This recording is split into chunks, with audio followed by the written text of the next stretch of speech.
गिबियाव आकाशवाणी क'क्राझारनिफ्राय नोंथांखौ गिबियाव बरायग्रोबाय। साबायखर थाबाय। जों दिनै बिटिआरआव फुटबल जौगानाय आरो बिटिआर सरकारा मा गेलेनायनि फारसे हाबाफारि लादों बेनि बागै जोङो मानगोनां बिटिआरनि गेलेमु बिफाननि मावफुं सोद्रोमा बिथां दावबायसा बर' सारनिफ्राय जोङो माखासे गोनां बाथ्राफोरखौ मिथिनो लागोन।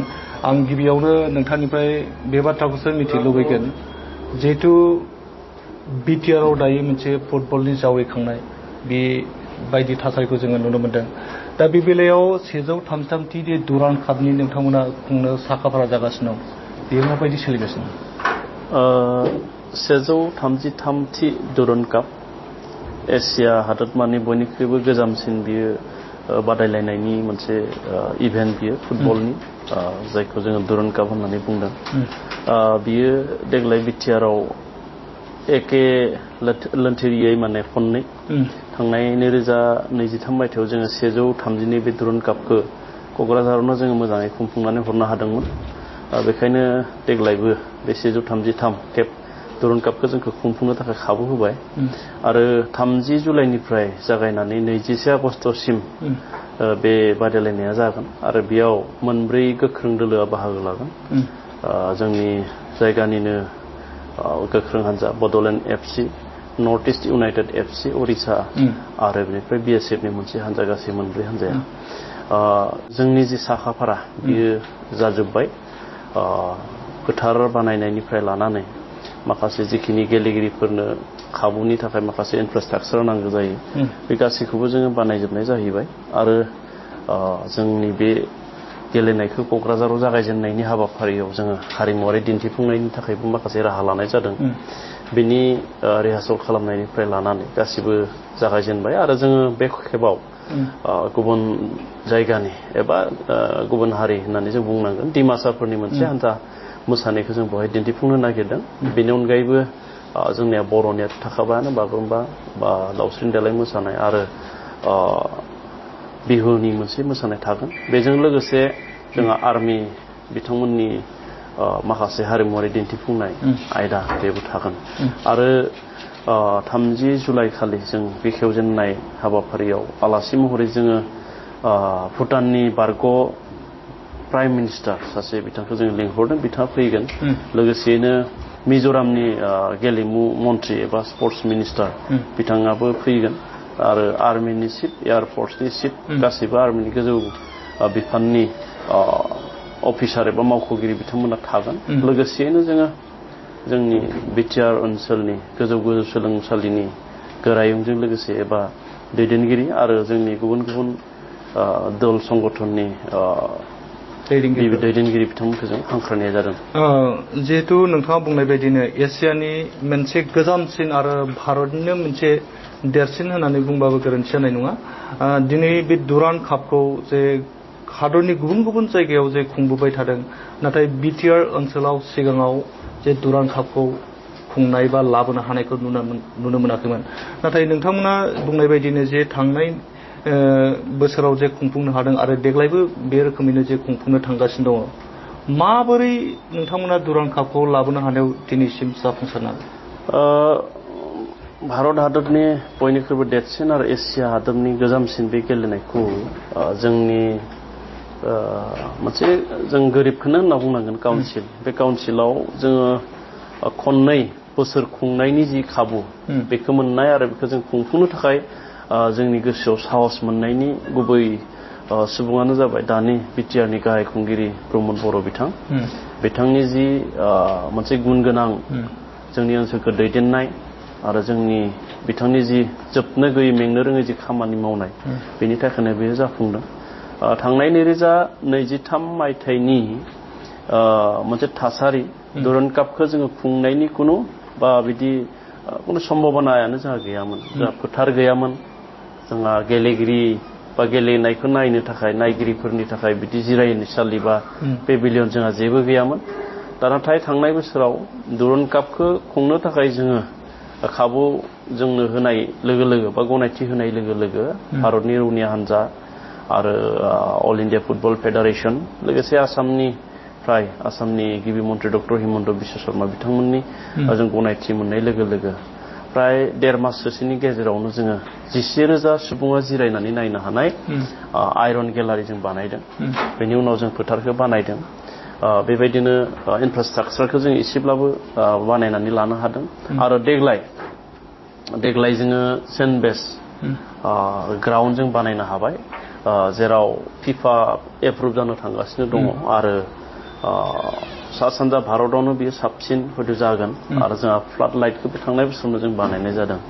दा बेखौ सानखांथिनो हानाय आरो बेखौ खुंनो हानाया जोंनि बिटिआर ओनसोलनि गासै रायजो राजा बिथांमोननि थाखायनो बेयो मोनसे गोग्गाथाव होननानै जों बुंनांगोन। नैबे दुरान्ड कापआ जे बिटिआरनि लाइमोनफोरनि थाखाय बेसेबां पजिबिलिटि होननानै बुंनो सानो? बेयो जोबोद मोनसे थुलुंगाखांनाय बियो खामानि बा हाबाफारि होननानै आङो बुंगोन। मानो होनना बुङोब्ला बे दुरान्ड कापआव आसामनिफ्राय दासिमबो मोनसेबो जोलुर क्लाबा एबा जोलुर हान्जाया गेलेनायनि स्कपखौ मोनाखै, इनभाइटेसन मोनाखै। नाथाय थांनाय बोसोराव जिहेतु जोंनियाव खुंदोंमोन आरो बेयाव जोङो खावलायदोंमोन, जिहेतु दुरान्ड कापखौ भारतनि रौनिया हान्जाया नायो, बिथांमोनखौ जों खावलायदोंमोन जे बड'लेण्डनिफ्राय मोनसे जोंनो टिम होनांगौ। आरो बिथांमोना डेफिनेटलि जोंनो टिमखौ होबाय। आरो देग्लायबो बे थाबाय। आरो अरायसम दुरान्ड कापआ जेब्लासिम सोलिबाय थागोन, बड'लेण्डनिफ्राय बड'लेण्ड FC मुङै मोनसे क्लाबा गेलेनो खाबु मोनबाय थागोन। दा बेनि गेजेरजों जोंनि बड'लेण्ड ओनसोलनि जेसेबांखिनि लाइमोनफोर दङ, सेंग्राफोर दङ, बिथांमोना गाव गावनि रोंगौथिनि गेजेरजों बे दुरान्ड कापनि टिमाव बा बड'लेण्ड FC आव हाबनानै गुबुन गुबुन गोजौ सारिनि गेलेनायाव गेलेहैनो थाखाय बिथांमोना खाबु मोनगोन। बे मोनसे जोंनि थाखाय गिदिरथार माने स्कप जों होननांगोन। आरो गोजोनथाव बाथ्रा, थांनाय बोसोरनि जि दुरान्ड काप खुंनाय, बेवहाय भारतनि रैखाथि मन्त्रि राजनाथ सिंह बिथाङा फैदोंमोन। आरो बिथां फैनाय समाव जोंनि बिटिआरनि गाहाय खुंगिरि प्रमद बर' बिथाङा जोंनि बिटिआरआव NCCनि इउनिट गंसे नांगौ होननानै बिनाय जादोंमोन। आरो बेखौबो रक्षा मन्त्रि बिथाङा गनायथि होबाय। नैबे सेप्तेम्बर दाननिफ्रायनो जोंनि बिटिआरआव बे NCC इउनिटनि जि खामानि बेयो सोलिसिगोन, दा बे स्टार्ट जासिगोन। बेयो जोंनि थाखाय जोबोद मोनसे गिदिरथार मोनसे बियो जाफुंसारनाय होननानै जों बुंनांगोन। नोंथांमोना आरो बे बाथ्राखौबो आं नोंथांनाव सोंनो सानदों, जिहेथु 4 बोसोर सरकार सोलिगासिनो दङ दायो, बेनि गेजेराव नोंथांमोना जे गुबुन गुबुन गेलेनायनिख्रुइ जे फुटबल गेलेनायखौ नोंथांमोना गोनांथार होनायखौ नुनो मोनगासिनो दं। दासिम मा हाबाफारि लादों जिहेतु नोंथांनि बिफान दैदेननायनि? जोङो जोलुरखौ जोंनि बर'फोरनि थैजों सोमोन्दो थानाय मोनसे गेलेनाय होननानै जों बुंनांगोन। जोलुर गेलेनाया जोंहा गामि गफा जेरावबो सोलियो। दा बेखायनो बेखौ नोजोर होनानै स्कप आरो पसिबिलिटिया जिहेतु दङ, बेखौ नोजोर होनानैनो जोङो जोंनि गेलेनायनि गुबुन गुबुन आयदानि गेजेराव जोङो जोलुरखौ जोङो 1 नाम्बार प्रायरिटि होनना जोङो खामानि मावदों। आरो बिनि थाखाय जोङो थांनाय बोसोराव गिबि खेबनि थाखाय बिटिसि जानायनि उनाव आरो बिटिआर जानायनि उनाव बे खामानिखौ रावबो मावाखैमोन। जायफ्रा गोबां बोसोर गेलेनानै एबा नेसनेल आरो इन्टारनेसनेलाव गेलेनानै बान्था मोननो हाबाय, आरो बिथांमोननि गेलेनायनि थाखाय जोंनि गोबां इयुन जोलैया थुलुंगाखांनानै दायो गेलेनायनि फोथाराव आवगायगासिनो दङ। दा बिथांमोनखौ सनमान होनानै एबसुनि गायसनगिरि गाहाय नेहाथारि रुंसारि कनकेश्वर नार्जारि बिथांनि मुङै जोङो sports excellence award, Kanakeswar Narzary sports excellence award होननानै 100 गागि गेलेगिरिफोरनो जोङो 1 लाख रां अनसुंथाइ होनाय जादों। आरो बेखौ कन्टिनिउ जों खालामगोन, बेखौ देग्लायबो दोननाय जादों। आरोबाव डिस्ट्रिक्ट स्पर्ट्स एस'सिएसनफ्रा मोनसे साब डिभिजनाव डिस्ट्रिक्ट स्पर्ट्स एस'सिएसन थायो, आरो बिथांमोना जोलुरनि लिग खुङो। A division, super division, B division बायदि बायदि। दा बेयावहाय जोंनि चिफ सार बिथाङा थांखि लाबाय मा, जे सुपार डिभिजनाव जाय चेम्पियन जायो बिथांमोननो गंसे क्लाबाव बा मोनसे चेम्पियन जानाय क्लाबनो 5 लाख रांनि अनसुंथाइ होनाय, बेखौबो जोङो होनाय जाबाय। आरो बिनिफ्राय डिस्ट्रिक्ट स्पर्ट्स एस'सिएसना एस'सिएसनखौ सामलायनो थाखाय बायदिसिना गेम खुंनो थाखाय बोसोराव जोङो 5 लाखै बिथांमोननोबो जों एक्स ग्रेसिया हरनाय जायो बा फाइनान्सियेल एसिस्टेन्ट हरनाय जायो। जाय फाइनान्सियेल एसिस्टेन्टखौ गुबुन गुबुन काउन्सिल नङा, आसामावबो जों होनायखौ नुनो मोना। दा बियो जोंनि गेलेगिरि आरो गेलेनायखौ दैदेनग्रा क्लाब एस'सिएसननि थाखाय बियो मोनसे जोबोरैनो माने थुलुंगाखांनाय होननानै आं सानो। आरोबाव जिहेतु जोंहा गेलेनाया जुदि जौगानांगौब्ला जोंनो थोजासे जोंनि जि इनफ्रास्ट्राक्चार फुटबल ग्राउन्डआनो होन गुबुन गुबुन ग्राउन्डआनो होन बेखौ जोंनो नांगौ जायो बेनि थाखाय जोङो दानि बिटिआरआव थानाय मोन 40 समष्टियावबो बेखौ बानायनाय जागोन बड'लेण्ड सोमावसारनायनि सासे बिर मुंख्लं बिर सिलागां बिथांनि मुङै जोङो मडेल एस्टिमेट बानायनानै मोनसे स्टेडियामाव 5 कौटिनि जोङो मोनफ्रोमबो समष्टियाव बानायनो थाखाय थांखि लानाय जाबाय 40 समष्टियाव दा 6 समष्टियाव बेनि बानायनायनि खामानिया सोलिगासिनो दं जों नैबे देग्लाय बोसोरावबो बानायगोन बिदिनो जोङो बेखौ मोनसे प्लेनिं लानानै मावगासिनो दङ आरो बेनि अनगायैबो जोंहा बे बोसोरावनो नैबे फाइनान्सियेल इयारावनो जोंहा मोननै फुटबल एकाडेमि जों जागायनो नागिरदों क'क्राझारनि गसाइगावआव आरो बाक्सानि मसलपुराव बे मोननै जायगायाव जोङो फुटबल एकाडेमि जों बानायगोन बेनि अनगायैबो जोंहा स्पर्ट्स पलिसि मोनसे जोङो बिटिआरआव जोङो एडप्ट खालामनानै लानाय जाबाय आरो बे स्पर्ट्स पलिसियाव फुटबलनि अनगायैबो गुबुन गुबुन डिसिप्लिनखौबो जों समानै लांफानो थाखाय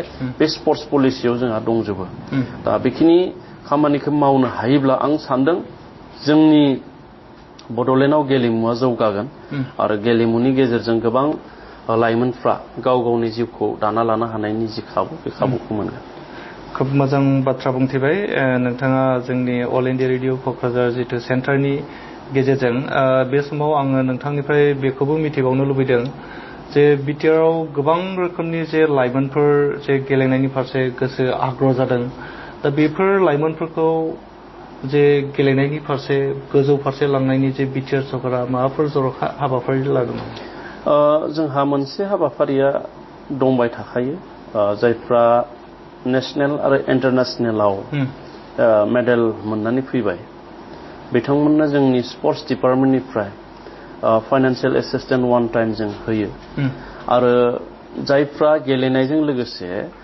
गेलेनायनि थाखाय कर्स सोरबा पिआइ बा फिजिकेल इडुकेसन बा सोरबा कचार बिदि फरायनो थाङो लेखा फरायनो थाङो बिथांमोननोबो जों स्कलारशिप होनायनि थाखाय जोंहा राहा दङ आरो जोङो जोंनि जि लाइमोन सेंग्रा सिख्ला जोंनि बिटिआरनि बे मोनसे खोथाखौ आं बुंगोन जे जोंहा दानि सरकाराव मानगोनां बिटिआरनि से प्रमद बर'नि दैदेननाय दानि सरकारनि समाव जोङो बोसोरफ्रोमबो जोंहा मोनसे टारगेट लानानै जों खामानि मावो 100 डेज अफ एक्टिभिटिस होननानै बा स्पर्ट्स डिपार्टमेन्टआवबो जोंहा बे 100 डेज अफ एक्टिभिटिसआ दङ आरो बेवहाय जोङो बिटिआरआव जेसेबांखिनि एकाडेमि लाइक एकाडेमि माने सेन्टारबो जानो हागौ बेबायदि सोरबाया गावनो गावनि खरसाजों बा सोलोंगिरिफोरनिफ्राय एसे फिस लाना प्राइभेटलि माखासे फोरोङो सोरबा आर्सारिनि सोरबा काराटेनि सोरबा उसुनि सोरबा फुटबलनि बिदि फोरोंनाय माखासे सेन्टार जों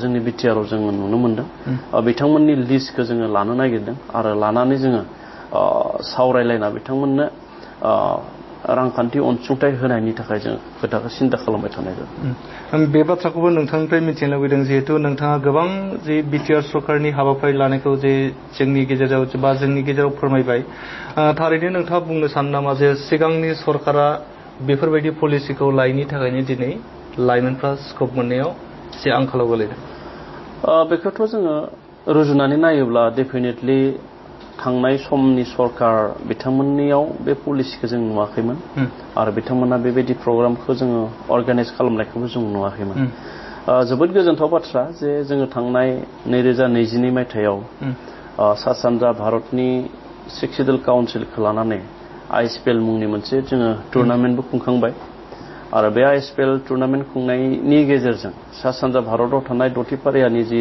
काउन्सिलफोर दङ बेनि गेजेराव जोंनि जि कमिउनिकेसन आरो जोंनि गेजेराव असे सानलायनाय बे सोमजिदों आरो नैबे बोसोरावबो जोङो बे आइएसपिएलखौ फिन खुंफिननो थाखाय जोंहा इसिआव थांखि लालांबाय आरो नैबे दुरन कापआ जोबनायनि उनाव हयतो अक्ट'बर एबा नभेम्बर बे दाननि गेजेराव बे आइएसपिएलखौ खुंनायनि थाखाय जोङो साननाय जादों दा बिदिहायनो जोङो जोंनि सरकारनिफ्राय बा जोंनि दानि बिटिआरनि मानगोनां गाहाय खुंगिरि प्रमद बर'नि जि सानखांथि जाहाथे लाइमोन सेंग्रा सिख्लाफ्रा सोरबा लेखा फरायनो हायाबा गेलेनायाव आखा फाखा जाथों बा गुबुन गुबुन खामानियाव आखा फाखा जाथों नाथाय समाज बेरेखा माखासे दालाल चक्रजों गोग्लैनानै जाहाथे गावनि लाइफखौ इयुन फिउचाराव जाहाथे फोजोबस्रांना लाया बिनि थाखाय जोङो सानदों दा बेखायनो गेलेनायनि गेजेरजों दानि समाव जिहेतु गोबां स्कप दङ आरो बेखौ नायनानैनो जोङो गेलेनायखौनो बांसिन गोसो होनानै खामानि मावो खोब मोजां बाथ्रा आरो जोबथायाव आं बेखौल' नोंथांनिफ्राय मिथिबावनो लुबैदों जे दिनैनि समाव जे प्रमद बर'नि दैदेननाय जे बिटिआर सरकारा सोलिगासिनो दङ आरो नोंथाङा बिटिआरनि गेलेमु बिफानखौ जे सामलायगासिनो दङ थारैनो ISPL आरो दुरान्ड काप बायदिसिना जे गिदिर गिदिर फुटबल बादायलायनाय बा गुबुन बादायलायनायफोर खुंफुंनायनि गेजेरजों जे बिटिआरनिफ्राय जे माहारियारि थाखोआव बेबायदि गेलेगिरि उजिहैनो हागोन बेबायदिखौ फोथायनाय दं उजिगोन निस्सय उजिगोन जोङो एसियान ख'ख'बो जों खुंखांबाय 2023 मायथाइयाव जोङो तामुलपुराव 4थि एसियान ख'ख' बेखौबो जों खुंखांबाय आरो ख'ख' गेलेनाया आवगायाव जोंनिमोनब्लाबो जों गेजेराव बिदि गेलेनायजों सोमोन्दो गैलामोन नाथाय दा बे तामुलपुराव एसियान ख'ख' खुंनाय लोगो लोगो बे गेलेनायखौ बयबो गोसोखांफिनबाय आरो बेयाव गेलेनो थाखाय बयबो इन्टारेस्टेड जानायखौ जों नुदों दा बेबायदिनो जोङो बिदि जोलुर बादायलायनाय खुंनाय बा बायदि बायदि स्पर्ट्सनि इभेन्ट खुंनायनि गेजेरजों जोंनि ओनसोलाव निस्सय गेलेगिरि जोङो सृष्टि खालामनो हागोन आरो दिनै जों नुबाय ISPL दुरान्ड काप जोलुर बादायलायनायखौ खुंनाय लोगो लोगो गामि गामि गेलेनायनि जि मोनसे थासारि बेयो सोमजिफिनबाय आरो जोंबो जोंनि स्पर्ट्स डिपार्टमेन्टनिफ्रायबो जिखिनाखौ हायो जों स्पर्ट्सनि मेटेरियल्सखौ जोङो क्लाबफोरनो जों जेसेबां हायो जोङो होनो थाखाय नाजादों बेनिफ्रायबो बिथांमोना थुलुंगा मोनदों आरो इयुननि समाव जोंहा आर्सारिनि प्रमिला दैमारि बा सन्जय बा जोंनि फुटबल गेलेगिरि दुर्गा बर' हलिचरन नार्जारि जोंहा अपुर्णा बिथांमोन बायदि जोंनियाव गेलेगिरि ओंखारगोन दा नै गोदानै जोंहा गोगोमसार बिथांमोना ओंखारबोदों बेबायदिनो माखासे गेलेगिरिफ्रा जोंनि गेजेराव ओंखारबोगोनखौ जों मिजिंथिनो हायो जोबथायाव दुरान्ड कापनि थाखाय रायजो राजाफोरखौ मा खावलायनो लुबैयो नोंथां दुरान्ड कापनि थाखाय आं मोनसे खोथाखौ खावलायनो नागिरदों जे बे बाराव जोङो जिथु एन्ट्रि हाबनायनि जिथु बेबस्था टिकेट जों खालामनाय जादों थांनाय बारावबो खालामदोंमोन बे बारावबो जों खालामदों अलरेडि जोंहा 30 जुलाइनि टिकेटआ जोब्बाय नाथाय 30 जुलाइल' नङा बे जोंहा गुबुन गुबुन खालार हिसाबै लानानै क्वार्टार फाइनाला 21 आगस्टआव जागोन 30 जुलाइआव जायफ्रा टिकेट मोनाखिसै बिनि उननि जिखिनि गेम जागोन बेयाव बिथांमोना नायनो हागोन आरो आङो खावलायगोन जे जाहाथे बयबो मोनसे डिसिप्लिनहै